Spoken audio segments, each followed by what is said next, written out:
Paper Tigers, Ken, I think requires less explanation because we've been doing it for years, and I think our listeners and viewers, you have like a quick explanation for it, and like I think our listeners and viewers are trained to the point now where they can recognize who some of these teams are. But give us the list here, Ken, for the Paper Tigers in the NCAA tournament.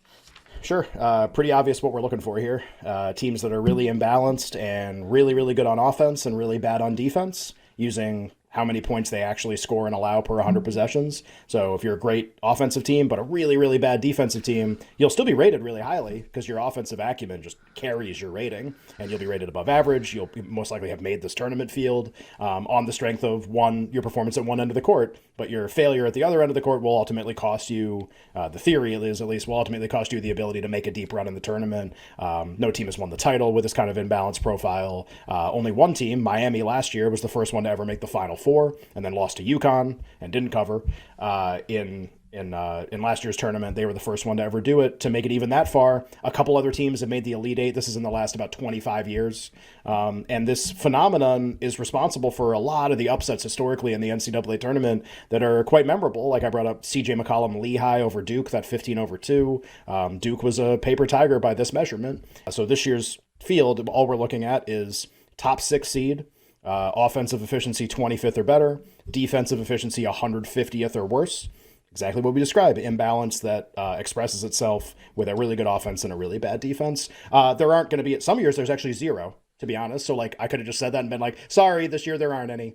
And that would have been true a bunch of years historically. There's not always going to be them. But it feels like recently we get a bunch every year. Some of these all-offense teams seem to be more prevalent now with how college basketball is being played. The one that'll stay, anybody who like knows anything about, knows more than I do about the sport, which is a lot of people. Alabama will be the first team that you think of, and that's true. They are one. Second in offense, 254th in defense. So they very easily qualify here. Obviously, they're a top 6 seed, so that makes a lot of sense. Baylor will be one that maybe people are like not sure about, or maybe they don't come to mind right away. Their offensive or their defensive number gets adjusted a lot because they play in the Big 12. So the Ken Pom adjustment camouflages essentially what is a really bad defense. 15th on offense, 158th on defense. That's Baylor this year. And then kind of like the third biggie that will stand out is Kentucky, which I don't think surprises anybody also. 5th in Kentucky and Alabama really presenting similar profiles this year, which doesn't always happen.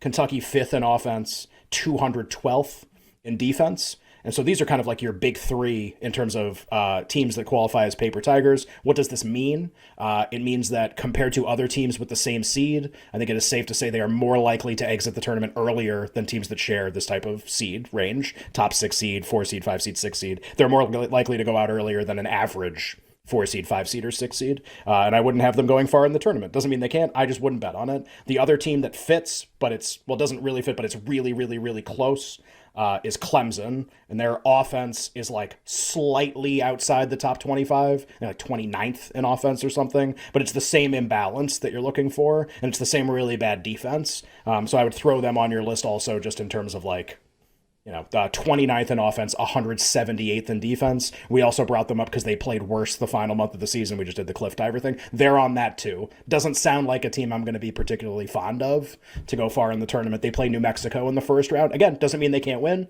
Miami went to the Final Four last year. All things are possible. Just same thing with every historical thing we do on this show. Every team can win every game, but knowing what you know now, would you bet on it? And so I think that's kind of the value of a lot of these things. So 2 3s, a 4, and a 6 for the Paper Tigers. Yep. Jim, give us a double-digit seed, like a mid-major double-digit seed that you think could win a game or two, or at least like cover the spread and losing in the first round here. What double-digit spreads are you, or seeds, are you eyeing here? We have about 60 seconds for the answer. Yeah, I'll ride with the popular pick of James Madison. I just think Wisconsin's a little bit out of gas. James Madison is great at some of the extras. They can score in the paint. They're deep. They're athletic. They got a lot of weapons. I think they can beat Wisconsin. I have them losing to Duke, but I think that will be a really competitive game as well. And one other double-digit seed, Drake, I think on the other side of the bracket, they're a 10 seed, about to pick them or slight favor against Washington State. I think they can compete there. Really well-coached team under Darian DeVries. And against Iowa State, a team that can go through a lot of droughts on the offensive end in the next round, I think they've got a fighting chance to go Sweet 16. I know Kai and Matt, my fellow 3-man weave guys, are, I think, going to take Drake to the Elite Eight. So they're going real ballsy with the Bulldogs. But I think they've got the goods to do it. I saw them live in person this year. They got a star in Tucker DeVries. it's fully possible that team could make a run.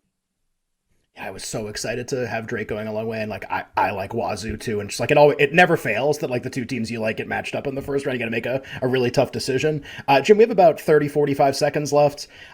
Every interview I've heard with like other people, it's like UConn, that's who's going to win the national championship. You've already said you don't even have them going to the regional final. You gave us a Final Four earlier. You can go with one of those teams. 30-45 seconds. Who do you have winning the national championship? I'm ended up going with Houston, which I know is risky because the offense has some issues, and the depth I really think might show up at some point. But they're just so stout defensively. They've got really good guard play, maybe the best backcourt in the country with Shed, Cryer, and Sharp. They got depth in the backcourt too. Sampson is terrific on the sideline. The defense is going to be there. And so it is a little bit of a zag when I do think UConn is the best team, but I have them going out early with that tough region. So I ended up with Houston cutting down the nets. We literally were saying on the show on Friday, like, when are the Steelers going to make this trade for Justin Fields? They should do it today, meaning Friday. Well, it took them 24 hours. They made the trade on Saturday, so they shipped Kenny Pickett, his loser ass, to the Philadelphia Eagles on Friday, and then trade for Justin Fields on Saturday. And, of course, that clears the runway for the Bears to take a quarterback first overall.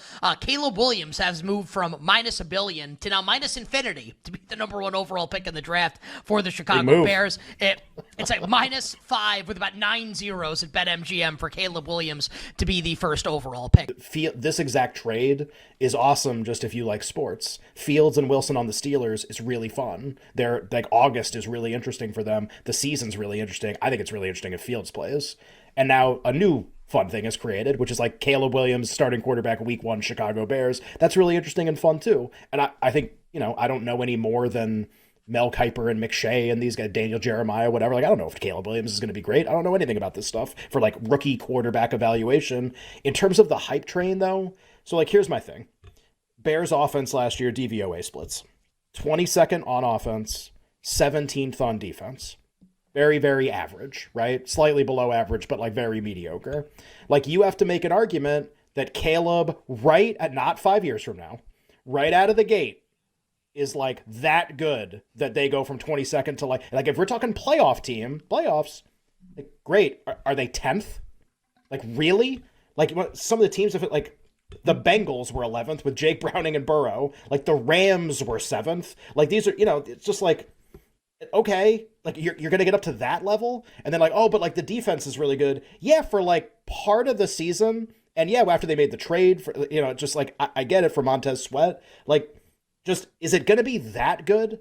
Like, would you pick them over the Packers right now? Would you pick them over the Lions right now? Okay, they're third. What do you think the win total is going to be? 8 or 8.5? And I think that's fine. So, like, yeah, I mean, like, if you want to play on the potential of Caleb Williams, I can't argue the opposite side. I don't know enough about Caleb Williams to argue the opposite side. And if he's awesome, they probably are going to be really good. But, like, that's the knife edge here. It's not like, well, he can still be okay and the team's so good, it doesn't matter. I don't think that's this team. He's got to be really good for them to be good. And, you're just making a bet on him. If you want to make a bet on him, like, go for it. I don't have a counter argument to that. I'll tell you what. I feel like this is shaping up for a win total under bet on the Chicago Bears this season. Just need to know what it is. 9, I think I'd bet under. I don't think it's going to be 9. They're going to be third in their division for sure. I don't think they're going to open 9.